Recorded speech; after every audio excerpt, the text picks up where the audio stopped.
Colin McCahn's Victory Over Death 2 invites us to contemplate issues of personal identity and questions of faith. On the left, in the velvety background, are the very indistinct letters, Am I?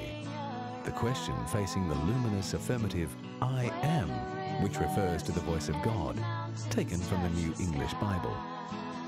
The work is striking in the way McCahon has given himself the freedom to embrace the text itself.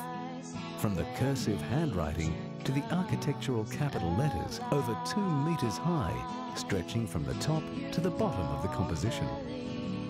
The use of written text may look very current, but for McCahon, it was part of an ongoing search for faith and meaning in his art and life.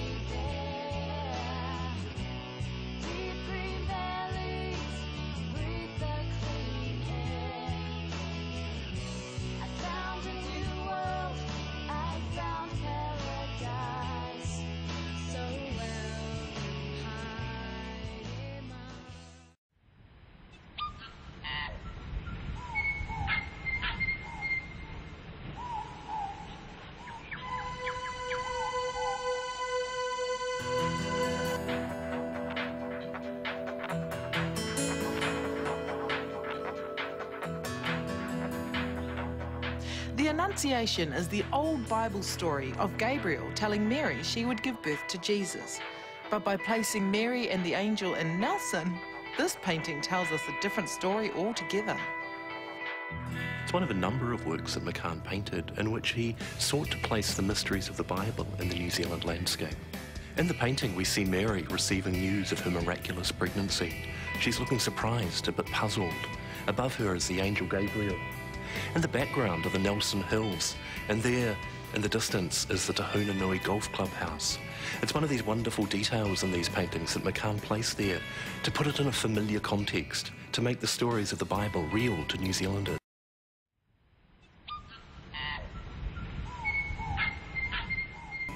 We have one wonderful work, The King of the Jews, which shows the agony of Mary confronted by the death of her son.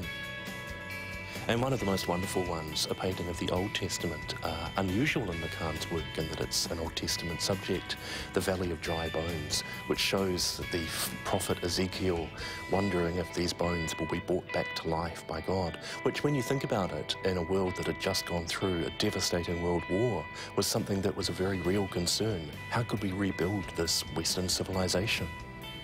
These are the paintings, I think, in which we can say that McCahon starts to become McCahon, the artist that we recognise. The way that he painted thereafter changed, but I think the message remained very much the same. This was an artist who was profoundly concerned with religious mysteries.